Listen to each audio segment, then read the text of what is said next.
Assalamualaikum warahmatullahi wabarakatuh. Kami dari kelompok 7, mata kuliah Perencanaan Keberlangsungan Bisnis, Program Studi Sistem Informasi Institut Teknologi Kalimantan. Kami akan menjelaskan materi Emergency Management. Sebelumnya, perkenalkan kelompok kami, Ahmad Maulana Fikri, Faisal Fahru Reza, Nadine Oktaraisyah, dan saya sendiri Nur Amalia Agustiana. Materi yang pertama adalah Emergency Management. Emergency Management adalah pendekatan terencana yang bertujuan untuk mencegah bencana yang menimpa informasi, menyiapkan dan merespon keadaan darurat sekaligus pemulihan setelah terjadinya bencana. Emergency Management dilakukan untuk menghindari kerugian yang diakibatkan oleh kejadian yang tidak terduga.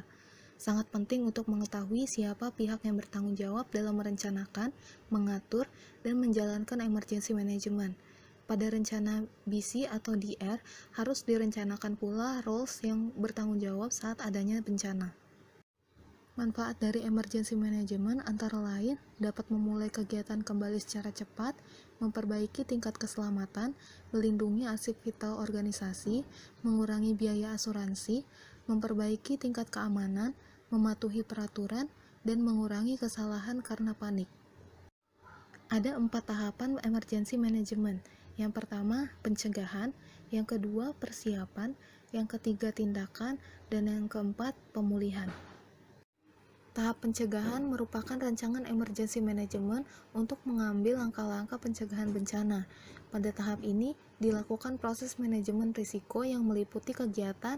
Yang pertama ada analisis risiko, yang merupakan proses identifikasi kemungkinan risiko kehilangan, kerusakan, dan ancaman informasi. Lalu yang kedua ada penilaian risiko, yang merupakan proses identifikasi risiko yang ada, seperti evaluasi, identifikasi, rekomendasi, dan pelaksanaan keamanan dan pengawasan. Lalu dilakukan pula analisis dampak terhadap organisasi dan rancangan pencegahan bencana yang berguna untuk meminimalisir kerugian akibat bencana. Tahap persiapan merupakan kegiatan yang mengarah pada tindakan jika akan terjadi bencana. Pada tahap ini dilakukan kegiatan pembentukan tim, mempertimbangkan biaya yang dibutuhkan saat darurat, menentukan strategi tindakan dan strategi pemulihan, mengumpulkan data yang diperlukan untuk preparasi, dan mengembangkan rancangan manajemen keadaan darurat yang tertulis dan disahkan oleh pimpinan. Tahap tindakan merupakan kegiatan dalam menghadapi suatu keadaan darurat yang melibatkan manusia, dana, dan sarana dalam melindungi dan menyelamatkan organisasi dari kerugian. Pada tahap ini dilakukan kegiatan pengenalan terhadap bencana, melaksanakan rencana yang sudah dibuat, penilaian kerusakan atau kerugian awal, memperketat keamanan aset, dan mencari lokasi alternatif jika lokasi semula tidak dapat digunakan kembali. Tahap pemulihan merupakan kegiatan mengumpulkan dan memperbaiki semua sumber dan kegiatan setelah terjadinya bencana. Pada tahap ini dilakukan kegiatan penilaian kerusakan menyeluruh, stabilisasi, penyelamatan aset, perbaikan aset, dan memulai kembali kegiatan organisasi. Selanjutnya adalah mengenai emergency response plan. Jadi emergency response plan itu adalah sesuatu yang harus dilakukan saat itu juga saat terjadi suatu bencana di organisasi. Jadi contohnya adalah apabila saat terjadi kebakaran, maka hal pertama yang harus dilakukan adalah mengevakuasi orang-orang dan menelpon pemadam kebakaran. Emergency response plan ini dibuat untuk seluruh jenis risiko, di mana risikonya itu sudah diidentifikasi pada tahapan sebelumnya. Kemudian dalam pembuatan emergency response plan atau perencanaan tanggap darurat, itu harus dipastikan dan didefinisikan dengan jelas mengenai beberapa hal. Yang pertama adalah peran dan tanggung jawab. Jadi dalam rencana tersebut harus didefinisikan siapa-siapa saja yang memiliki tanggung jawab dan apa saja tanggung jawabnya apabila terjadi suatu keadaan darurat. Lalu yang kedua adalah alat, persyaratan, dan sumber daya. Jadi dalam rencana tersebut harus didefinisikan alat apa yang harus digunakan dan harus ada saat terjadi keadaan darurat. Jadi harus dipastikan bahwa alat-alat tersebut dalam keadaan tersedia. Pada perencanaan juga harus dijelaskan mengenai langkah alternatif apa yang harus dilakukan apabila sumber daya, alat, atau persyaratan tersebut sedang tidak tersedia. Lalu yang ketiga adalah aksi dan prosedur, yaitu prosedur yang harus dilakukan apabila terjadi suatu keadaan darurat. Apabila berbicara mengenai Emergency Response Plan, maka tidak bisa dipisahkan mengenai Emergency Response Team. Jadi ERT atau Tim Tanggap Darurat adalah sekelompok orang yang bersiap untuk menanggapi insiden darurat apapun, seperti bencana alam atau gangguan operasi bisnis. Jadi mereka adalah orang-orang yang didefinisikan harus bertanggung jawab apabila terjadi suatu insiden apapun. ERT sendiri memiliki tanggung jawab untuk memastikan ketersediaan alat, persyaratan, dan sumber daya tersedia saat keadaan darurat. Lalu ERT juga memiliki tanggung jawab untuk mengaktifkan dan mengkoordinasikan respon tanggap darurat, dan ERT juga memiliki tanggung jawab untuk memberitahu otoritas sipil seperti polisi, pemadam kebakaran, dan sebagainya saat terjadi insiden darurat apabila otoritas sipil dibutuhkan. Tidak semua orang bisa bergabung di dalam ERT, di mana orang-orang yang dapat bergabung di dalam ERT itu harus terlatih dalam menghadapi berbagai macam keadaan darurat. Ada beberapa pelatihan yang harus dikuasai oleh orang-orang di dalam ERT. Namun, pelatihan tersebut juga disesuaikan kembali dengan risiko apa yang sekiranya dihadapi oleh organisasi. Pelatihan-pelatihan tersebut diantaranya adalah yang pertama, teknik relokasi dan evakuasi, lalu juga ada teknik mengenai pemadaman api apabila terjadi kebakaran, kemudian ada teknik pencarian dan penyelamatan, ada teknik untuk cara untuk menghadapi kebocoran bahan berbahaya, kemudian ada CPR dan teknik medis lain yang harus juga dikuasai, ada juga pemadaman secara darurat, dan lain-lain. Baik, selanjutnya saya Ahmad Maulana Fikri, mahasiswa Sistem Informasi 2017. Saya akan menjelaskan terkait Crisis Management Team. Baik, Crisis Management Team atau dikenal sebagai CMT, di mana bertugas untuk mempersiapkan organisasi dalam merespon potensi darurat. Nah, jadi CMT ini juga menjalankan dan mengkoordinasikan respon jika terjadi bencana yang sebenarnya, di mana bencananya ini terjadi di organisasi gitu. Nah, tim manajemen krisis ini juga memiliki seorang pemimpin yang ditunjuk dan anggota tim lainnya diberi tanggung jawab khusus seperti perencanaan atau logistik. Nah, jadi bersama-sama tim ini memiliki wewenang untuk membuat keputusan dalam keadaan yang sulit. Jadi, krisis manajemen tim ini atau tim manajemen krisis ini memiliki personil yang berbeda-beda tujuannya gitu, berbeda fokusannya. Dikarenakan ketika ada krisis itu tidak akan berdampak hanya satu area saja. Jadi ada banyak area yang akan berdampak seperti itu. Jadi dibutuhkan orang-orang yang berbeda areanya sehingga bencana tersebut dapat diatasi seperti itu. Nah, kira-kira apa sih tujuannya organisasi itu membentuk CMT atau Crisis Management Team? Nah, jadi tujuannya itu adalah untuk memutuskan tindakan di masa depan dan menyusun strategi untuk membantu organisasi keluar dari masa-masa krisis secepat mungkin. Nah, jadi bisa dibayangkan jika tidak ada CMT di suatu organisasi, maka organisasi tersebut jika ada krisis, ada bencana atau bagaimana dan sedang dalam kondisi krisis, maka tidak ada yang bertanggung jawab untuk mengatasi krisis tersebut. Bahkan juga tidak ada yang mencoba untuk melakukan perencanaan sebelumnya gitu jika terjadi bencana. Dan juga tidak ada juga yang merencanakan ketika setelah terjadi krisis bagaimana cara untuk organisasi dapat memulihkan keadaan seperti semula. Nah, oleh karena itu di sini CMT ini sangat berperan penting dalam suatu organisasi. Seperti itu. Nah, selanjutnya adalah peran dari krisis manajemen tim. Jadi di organisasi fokusan utama dari tim manajemen krisis ini adalah yang pertama, mendeteksi tanda-tanda awal krisis. Yang kedua, mengidentifikasi area masalah. Yang ketiga, mendiskusikan dengan karyawan secara langsung mengenai area perhatian yang teridentifikasi. Yang keempat, menyiapkan rencana manajemen krisis yang bekerja paling baik selama situasi darurat.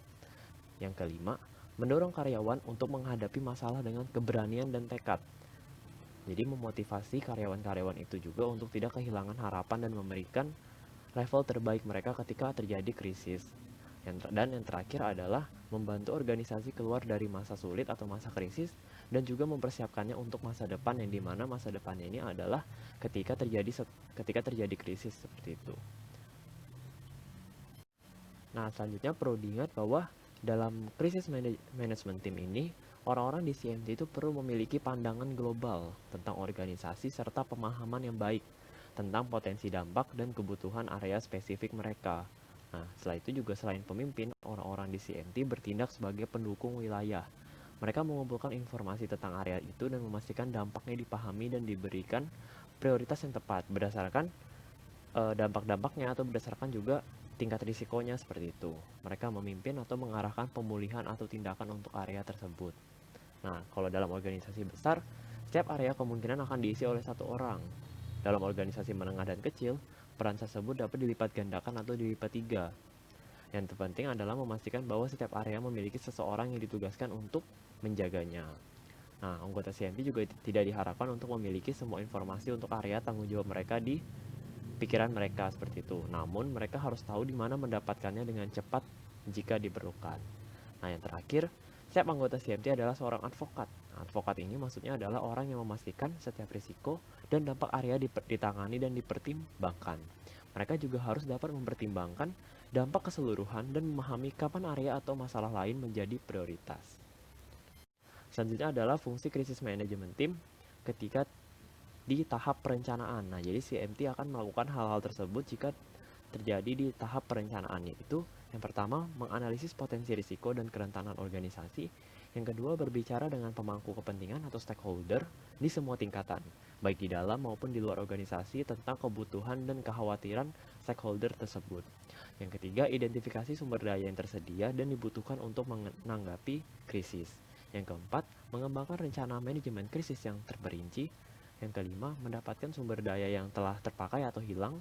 Dan yang terakhir adalah melatih semua karyawan tentang apa yang harus dilakukan dalam krisis. Setelah itu, jika terjadi dalam fase krisis, maka CMT akan bertanggung jawab untuk yang pertama, memantau dan deteksi tanda-tanda awal keadaan darurat. Yang kedua adalah menilai dampak krisis. Yang ketiga, mengaktifkan respon krisis dan sistem perintah krisis. Yang keempat, menerapkan tindakan darurat dan rencana kontingensi. Yang kelima, komunikasikan informasi penting kepada semua pemangku kepentingan atau stakeholder. Yang keenam, mengatur layanan dukungan seperti pertolongan pertama, sumber kesehatan mental, dan makanan. Yang ketujuh, dukung moral. Dan yang terakhir adalah berkoordinasi dengan manajemen senior. Setelah krisis, maka CMT akan melakukan hal seperti ini, yaitu pertama, meninjau apa yang berhasil dan tidak bekerja dengan baik. Yang kedua, merevisi rencana manajemen krisis berdasarkan pembelajaran baru ini. Yang ketiga, mengisi kembali sumber daya dan mendapatkan sumber daya baru yang dibutuhkan. Yang keempat, komunikasikan perubahan kepada pemangku kepentingan. Yang kelima, adakan latihan dan gladi bersih rencana yang direvisi di seluruh organisasi. Dan yang keenam, perbarui rencana seperti yang dipersyaratkan oleh perubahan dalam organisasi atau lanskap ancaman. Nah, ini setelah ini yang merupakan area-area krisis manajemen yang dimana area ini harus dilingkupi oleh sebuah krisis manajemen tim seperti itu. Yang pertama ada area leader, di mana leader di sini adalah pemimpin CMT untuk mengelola tim, menyediakan keselamatan dan kesejahteraan karyawan, dan memfasilitasi dimulainya kembali operasi bisnis tepat waktu untuk meminimalkan dampak keadaan darurat pada pelanggan dan pemegang saham seperti itu. Jadi pemimpin ini bukan sebagai diktator, melainkan sebagai fasilitator tim, yang dimana untuk mendorong diskusi dan debat untuk memastikan bahwa hal-hal penting mendapat pertimbangan. Nah, selanjutnya area kedua yaitu administrative support, yaitu dukungan administratif yang bertanggung jawab sebagai pendukung pemimpin CMT dan anggota. Nah, jadi orang-orang administratif ini yaitu membuat catatan, melacak item, tindakan, dan membuka masalah, dan tahu cara mendapatkan makanan dan transportasi, mengantri kamar hotel, menjaga semuanya tetap berjalan, dan memastikan tidak ada yang terlewat. Seperti itu. Selanjutnya adalah area finance and administration, yang dimana di sini fungsinya yaitu untuk mengelola stabilitas keuangan organisasi selama acara atau krisis tersebut gitu. Dia memahami dampak krisis terhadap masalah keuangan dan akuntansi, termasuk masalah proses bisnis dan kepatuhan terhadap peraturan dan pelaporan. Nah, selanjutnya adalah area human resource, yang dimana di sini bertanggung jawab atas pengembangan dan implementasi layanan yang dirancang untuk mendukung karyawan yang terkena dampak selama dan setelah suatu event gitu. Orang yang menangani area HR akan bertanggung jawab atas penempatan staf sementara, masalah tunjangan, dan sebagainya seperti itu. Area selanjutnya yaitu Information Technology atau IT. Jadi di sini fungsi utama dari personel IT itu untuk mengkoordinasikan dan memberikan konteks dan informasi terkait dampak IT yang terkait dengan peristiwa atau tindakan. Nah, di sini tim IT ini bekerja untuk memulihkan sistem informasi dan jaringan yang terpengaruh oleh sebuah peristiwa. Jika krisis berdampak pada TI, maka orang TI ini akan mengkomunikasikan dampak ini kepada tim yang lebih besar. Selanjutnya adalah legal atau hukum, yang dimana di sini memberikan nasihat dan dukungan hukum kepada semua anggota CMT terkait dengan tanggung jawab, komunikasi, keabsahan, kehati-hatian, dan konsekuensi hukum. Seperti itu. Selanjutnya adalah Operations and Business Recovery. Jadi di sini perannya yaitu penghubung antara CMT dan tim pemulihan bisnis. Nah, di sini tim krisis ini menangani area yang kemungkinan besar memiliki banyak masukan dalam tindakan tim secara keseluruhan, dan juga memberikan informasi kepada tim tentang bagaimana krisis mempengaruhi organisasi di lapangan, di toko retail, pusat distribusi, atau fasilitas manufaktur. Selanjutnya adalah area Project Management Office atau PMO. PMO di sini mendukung CMT melalui pemahaman tentang dampak krisis dan langkah apapun yang diambil untuk menghadapinya. Pada berbagai proyek yang sedang dijalankan organisasi, ia dapat memberitahu tim proyek mana yang dapat dihentikan atau ditunda dengan dampak minimal dan mana yang akan membawa dampak yang lebih tinggi. Area selanjutnya yaitu Risk Security and Compliance, yang di sini mencakup area yang akan menjadi pendukung tim yang menangani risiko, kepatuhan, dan keamanan di organisasi, termasuk keamanan fisik dan data. Di sini tim ini akan bekerja sama dengan Badan Penegakan Hukum dan Investigasi Lokal, Kabupaten, Negara Bagian, dan Federal. Selanjutnya adalah Facility Support, yang dimana di sini bertanggung jawab untuk melakukan penilaian kerusakan dan mengidentifikasi infrastruktur yang terkena dampak dan tingkat kerusakan yang disebabkan oleh kejadian tersebut. Orang dalam tim yang menangani area ini memastikan bahwa masalah yang berkaitan dengan bangunan organisasi mendapat pertimbangan yang tepat. Area terakhir pada krisis management team yaitu Marketing and Corporate Communication. Di sini di CMT tim ini meliputi mempertimbangkan dampak krisis dan segala usulan tanggapan terhadap fungsi pemasaran dan komunikasi. Nah, tim ini bekerja dengan departemen lain seperti hukum, operasi, dan sumber daya manusia untuk memastikan konsistensi dalam komunikasi di seluruh acara. Nah, sekian dari saya. Selanjutnya akan dijelaskan oleh teman saya. Selanjutnya adalah disaster recovery. Selanjutnya adalah disaster recovery. Pada disaster recovery, kita diminta untuk memiliki daftar periksa atau checklist yang dapat digunakan untuk mengelola aktivitas-aktivitas setelah terjadi bencana atau gangguan besar. Jadi nanti checklist-checklist ini bisa dimasukkan di dalam isi business continuity atau disaster recovery plan, atau bisa dimasukkan di lampiran pada akhir dokumen business continuity atau disaster recovery plan. Adapun tugas dari disaster recovery ini terbagi menjadi dua kategori utama. Yang pertama ada activation checklist, kemudian ada recovery checklist. Pada activation checklist dapat digunakan untuk menentukan apakah, bagaimana, dan kapan untuk mengaktifkan paket business continuity atau disaster recovery. Jadi pada checklist ini membantu kita untuk memahami langkah apa aja yang harus diambil dan membantu untuk membuat keputusan yang lebih baik dalam menghadapi kebingungan ketika terjadi bencana atau gangguan besar.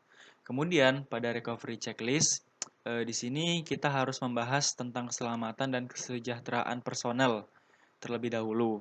Kemudian kita bisa membahas tentang fasilitas fisik, gedung, peralatan, dan aset bisnis lainnya yang terdampak pada gangguan atau bencana. Kemudian selanjutnya adalah mengenai IT recovery. IT recovery adalah bagian dari pemulihan, namun terkhusus pada IT, di mana pada IT recovery ini melibatkan untuk menanggapi, menghentikan, dan memperbaiki masalah yang disebabkan oleh kegagalan sistem, pelanggaran keamanan, atau kerusakan data yang disengaja maupun tidak disengaja. Dalam melakukan penanggulangan masalah emergensi di dalam IT, maka dibentuk suatu tim yang bernama adalah Computer Incident Response atau CIRT. CIRT sendiri adalah sekumpulan orang-orang yang bertanggung jawab apabila terjadi insiden yang berkaitan dengan komputer dan sistem lain. Jadi fungsi CIRT itu sama seperti IRT, di mana tim ini harus secara cepat menanggapi masalah-masalah darurat yang berkaitan dengan komputer atau sistem lain. Anggota CIRT ini juga harus mendapatkan pelatihan sama seperti anggota dari IRT. CIRT sendiri memiliki beberapa fungsi. Yang pertama adalah fungsi monitor, di mana CIRT itu harus melakukan pengawasan terhadap berbagai macam jenis kejadian untuk tiap jaringan. Yang kedua adalah alert dan mobilize. Nah, ketika terjadi suatu kejadian yang tidak diinginkan di tiap sistem dan jaringan tersebut, maka CIRT harus dengan cepat memberikan peringatan dan bergerak untuk mengambil tindakan. Kemudian yang ketiga adalah assess dan stabilize. Setelah ancaman tersebut berhasil untuk diberhentikan, CIRT kemudian menilai situasi dan mencoba untuk menstabilkannya. Kemudian yang keempat adalah resolve. Setelah diketahui penyebabnya, CIRT kemudian menentukan solusi yang paling baik untuk memperbaiki dan kemudian melakukan implementasi dari solusi tersebut. Dan yang terakhir adalah review, yaitu mengadakan evaluasi untuk mengetahui mengapa kejadian tersebut dapat terjadi. Kemudian dari review ini juga diketahui pelajaran apa yang dapat didapat dan apa yang bisa dilakukan untuk menghindari hal tersebut di masa datang. Selanjutnya adalah business continuity. Pada upaya pemulihan bencana, selain dilakukannya penghentian dampak bencana, dilakukan juga penyiapan operasi dasar. Setelah pemulihan bencana berakhir, kelangsungan bisnis akan dimulai kembali. Bagian dari fase tantangan bisnis continuity adalah menentukan apa yang harus dipulihkan, apa yang harus diselamatkan, dan apa yang harus diganti. Tentu ada pertimbangan waktu yang perlu diperhitungkan bersama dengan pertimbangan biaya. Memperbaiki dan mengganti memiliki tantangan tersendiri yang harus ditinjau sebelum membuat keputusan. Oleh karena itu, dibutuhkan berbagai tim yang harus bekerja sama untuk mengidentifikasi solusi optimal dengan pertimbangan beberapa faktor berikut, yaitu eksekutif atau administrasi, operasi bisnis, operasi IT, infrastruktur, dan operasi IT user akhir, komunikasi, dan fasilitas, keamanan, dan keselamatan. Terima kasih telah menyaksikan video kami yang menjelaskan terkait emergency management.